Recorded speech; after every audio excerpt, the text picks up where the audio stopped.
दोस्तों आज हम आपके लिए लेकर आए मॉडल पेपर 2024 के लिए। और ये अभ्यास के लिए होगा। ये हमारा मॉडल पेपर केवल और केवल अभ्यास के लिए है और क्लास 10th के लिए होगा। और सब्जेक्ट है हमारा विज्ञान। ये पेपर हमारा 3 घंटे 15 मिनट का आता है। कितने? 3 घंटे 15 मिनट का। 15 मिनट पेपर पढ़ने के लिए दिए जाते हैं, 3 घंटे आपको सॉल्विंग के लिए दिए जाते हैं। तो इस तरीके से हमारा 3 घंटे 15 मिनट का पेपर है और 70 नंबर का पेपर होगा हमारा। कितने नंबर का होगा? 70 नंबर का, 70 नंबर का। तो इसमें 70 नंबर में आपके जो 20 नंबर के MCQ बेस पर क्वेश्चन आते हैं, तो उन क्वेश्चन को हम लोग बात करते हैं यहाँ पर कि किस प्रकार से क्वेश्चन आते हैं हमारे। तो देखते हैं यहाँ पर सबसे पहला क्वेश्चन क्या है हमारा। ये 20 क्वेश्चन होंगे जिसमें हम लोग देखेंगे फिजिक्स, केमिस्ट्री और बायो के, ये तीनों के देखेंगे क्वेश्चन हमारे। 20 टोटल क्वेश्चन की नंबरिंग होगी हमारी 20। तो पहला क्वेश्चन क्या हमारा 1.5 वोल्ट विद्युत वाहक बल्ब के सेल का आंतरिक प्रतिरोध 3 ओम है, तो सेल से प्राप्त धारा का अधिकतम मान होगा। कितना होगा?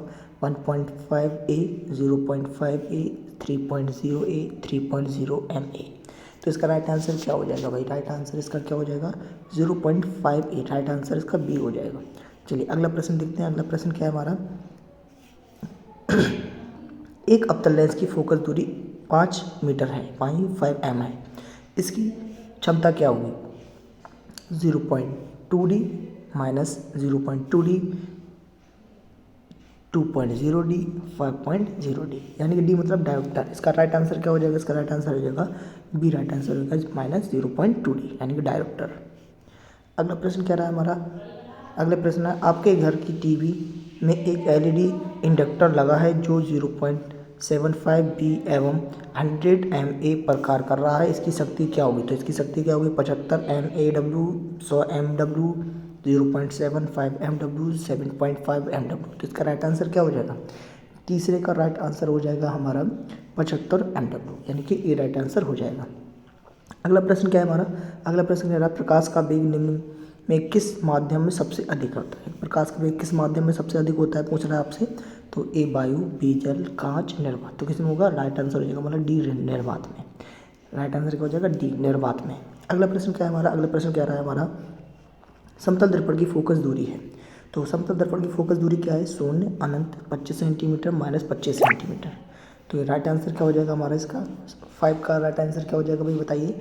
अनंत हो जाएगा। क्या हो जाएगा? अनंत हो जाएगा।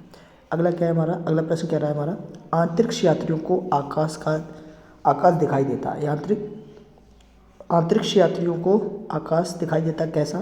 काला, नीला, बैंगनी या हरा। तो राइट आंसर हो जाएगा काला दिखाई देता है। कैसा दिखाई देता है? काला। अगला प्रश्न क्या है हमारा 1 माइक्रोम ओम का मान होता है कितना? 10 की घात -9 ओम, 10 की घात -6 ओम, 10 की घात -3 ओम, 1 ओम। तो इसका राइट आंसर क्या हो जाएगा? इसका राइट आंसर हो जाएगा 10 की घात -6 ओम हो जाएगा। ये हमारे क्वेश्चन थे, इसके 7 क्वेश्चन थे हमारे फिजिक्स के। ठीक है, ये क्वेश्चन किसके थे? फिजिक्स के थे, यानी भौतिक विज्ञान के थे। अगला हम लोग देख लेते हैं। यहाँ से स्टार्ट होता है हमारा केमिस्ट्री। केमिस्ट्री के क्वेश्चन देखेंगे, कुल 6 केमिस्ट्री के क्वेश्चन आएंगे आपके पेपर में। तो यहाँ से देखना फर्स्ट क्वेश्चन क्या है, मतलब 8वां क्वेश्चन है हमारा केमिस्ट्री में। निम्नलिखित में से एल्डिहाइड है कौन? Methanol, methanol, ethanol, ethane. तो राइट आंसर क्या हो जाएगा? मेथेनॉल हो जाएगा। बी राइट आंसर हो जाएगा।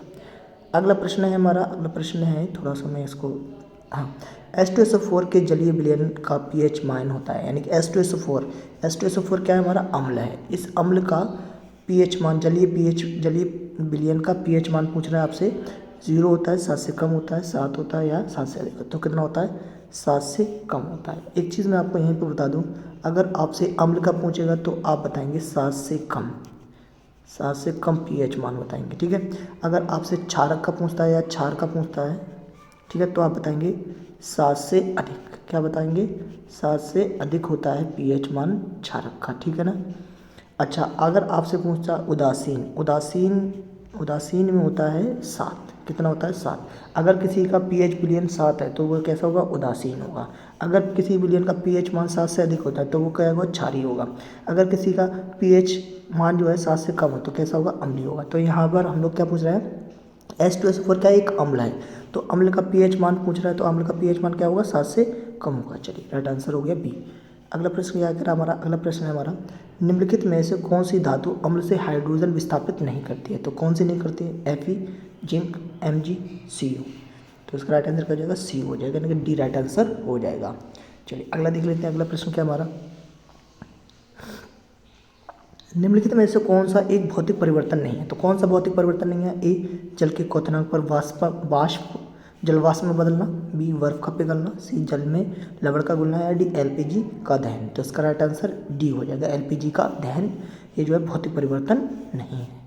चलिए अगला क्वेश्चन क्या हमारा, अगला प्रश्न है हमारा, देख लेंगे यहाँ पर, शुद्ध जल का पीएच मान है, यानी कि शुद्ध जल का पीएच मान पूछ रहा है आपसे, कितना होता है शुद्ध जल का पीएच मान? 0, 1, 7 या 14।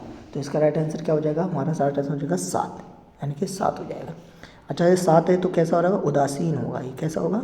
उदासीन। हम पूछे अगर किसी का पीएच मान जो है 7 है तो कैसा होगा? वो उदासीन होगा। तो यहाँ शुद्ध जल का पीएच मान पूछा, कितना हो जाएगा? 7 हो जाएगा हमारा, राइट आंसर सी हो जाएगा।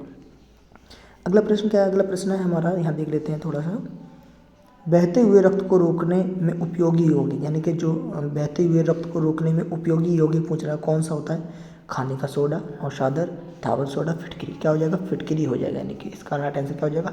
फिटकरी हो जाएगा। इस फिटकरी का फॉर्मूला भी याद रखेंगे आप लोग। चलिए ये हमारे केमिस्ट्री के थे, कुल 6 प्रश्न थे हमारे, ठीक है। अब हमारा स्टार्ट होने वाला है यहाँ पर बायो का पोर्सन, ठीक है। बायो का क्वेश्चन 7 क्वेश्चन मिलेंगे आपको पेपर में, खंड, उपखंड, गाँव में। तो देखना पहला प्रश्न क्या है हमारा, पहला प्रश्न है पराग कोश में होते हैं, पराग कोश की इंग्लिश होती है एंथर, ठीक है, एंथर। तो पराग कोश में क्या होते हैं? बाह्य दल होते हैं, अंडाशय, परागकण या बीजांड। तो क्या होते हैं? परागकण होते हैं, यानी कि इसको कहते हैं पोलन ग्रेन, ठीक है। परागकण उपस्थित होते हैं पराग कोश के अंदर। चलिए अगला प्रश्न क्या है हमारा, अगला प्रश्न है बेटे लोग, पादप में जाइलम का मुख्य कार्य। तो पादप में जाइलम का मुख्य कार्य क्या होता है? जल का संवहन, भोजन का संवहन, उत्सर्जित पदार्थों का संवहन, उपयुक्त सभी। तो इसका राइट आंसर जो होगा, मुख्य कार्य पूछ रहा है तो मुख्य कार्य जल का संवहन होगा। यहाँ पर मुख्य कार्य पूछा गया है, ठीक है, जल का संवहन। चलिए अगला प्रश्न क्या हो जाएगा, अगला प्रश्न हमारे पर मस्तिष्क उत्तरदायी है। तो मस्तिष्क किसके लिए उत्तरदायी है? सोचने का कार्य, शरीर संतुलन, हृदय स्पंदन या ये सभी कार्य। तो इसका राइट आंसर हो जाएगा ये सभी के लिए हमारा जो है हृदय उत्तरदायी होता है। अच्छा अगला प्रश्न क्या कह रहा है हमारा, अगला प्रश्न कह रहा है पायरुवेट के विखंडन से यह कार्बन डाइऑक्साइड, जल तथा ऊर्जा देता है। ये क्रिया ऊर्जा देता है, यह क्रिया होती है किसमें? भाई ये बता रहा है आपसे, पायरुवेट के विखंडन से ये कार्बन डाइऑक्साइड, जल, ऊर्जा देता है। ये क्रिया किस में होती है भाई? कोश का द्रव में, माइटोकॉन्ड्रिया में, हरित लवक में या केंद्रक में। तो किस में होती है? माइटोकॉन्ड्रिया में होती है। इसका राइट आंसर क्या हो जाएगा हमारा? बी हो जाएगा। याद रखना इसको, यानी कि राइट आंसर बी हो जाएगा। अगर क्वेश्चन कठिन बनाएगा तो वो आपको इस तरीके का क्वेश्चन दे सकता है, ठीक है, इस तरीके का क्वेश्चन दे सकता है। अच्छा ये देखिए, ये प्रश्न हमारा अच्छा प्रश्न है और सरल भी है बहुत ज़्यादा। मनुष्य के हृदय में कोष्ठकों की संख्या पूछी गई। जो ह्यूमन है उसके हृदय में जो कोष्ठक होते हैं वो कितने होते हैं? 1, 2, 3 या 4। तो आपको पता होना चाहिए कितने होते हैं? 4 होते हैं। अगर मैं इसकी बात कर दूं 4 की, इसमें क्या होते हैं? 2 होते हैं हमारे आलिंद, क्या होते हैं? आलिंद होते हैं, और 2 ही क्या होते हैं? हमारे निलय होते हैं, ठीक है। तो इस तरीके से 2 और 2 कितने हो जाते हैं? हमारे 4 कच्छ हो जाते हैं। चलिए कच्छ को ही कोष्ठक बोलते हैं। चलिए अगला प्रश्न है हमारे पास, मास्टर ग्रंथि कहते हैं। मास्टर ग्रंथि किसे कहते हैं? थायराइड ग्रंथि को, एड्रेनल ग्रंथि को, पिनियल ग्रंथि को या पीयूष ग्रंथि को। तो इसका राइट आंसर क्या हो जाएगा? इसका राइट आंसर हो जाएगा पीयूष ग्रंथि को। क्या कहते हैं? पीयूष ग्रंथि को कहते हैं मास्टर ग्रंथि। चलिए अगला प्रश्न क्या आता है? अगला प्रश्न और लास्ट प्रश्न हमारा 20वां प्रश्न होगा ये हमारा, ठीक है ना। कौन सा प्रश्न है? 20वां प्रश्न है, ईस्ट में अलैंगिक जनन। क्या पूछ रहा है आपसे? ईस्ट में अलैंगिक जनन होता है, प्रायः होता है, यानी कि ईस्ट में अलैंगिक जनन प्रायः होता है किसमें? किसके द्वारा? मुकुलन द्वारा, विखंडन द्वारा, बीजाणु द्वारा या रोपण द्वारा। तो यहाँ पर ईस्ट में अलैंगिक जनन पूछ रहा है। अलैंगिक जनन जो होता है ईस्ट में किसके द्वारा होता है? मुकुलन द्वारा होता है, विखंडन द्वारा होता है, बीजाणु द्वारा होता है या रोपण द्वारा। तो इसका राइट आंसर होगा मुकुलन द्वारा। इसको इंग्लिश में कहते हैं बडिंग। भाई याद रखना, इसको कहते हैं बडिंग, ठीक है ना। तो इसका राइट आंसर क्या हो जाएगा? बी, ए राइट आंसर हो जाएगा, यानी मुकुलन द्वारा। तो इस तरीके से हमने कितने क्वेश्चन कंप्लीट किए? 20 क्वेश्चन कंप्लीट किए। आपके एग्जाम में जो है 20 क्वेश्चन MCQ बेस पर आएंगे, यानी कि ऑब्जेक्टिव टाइप क्वेश्चन आने हैं जो। तो इस पार्ट में हमने किया है प्रैक्टिस सेट, जो कि आपका क्लास 10th के लिए ये प्रैक्टिस टेस्ट था हमारा साइंस का, ठीक है। तो अगले वीडियो में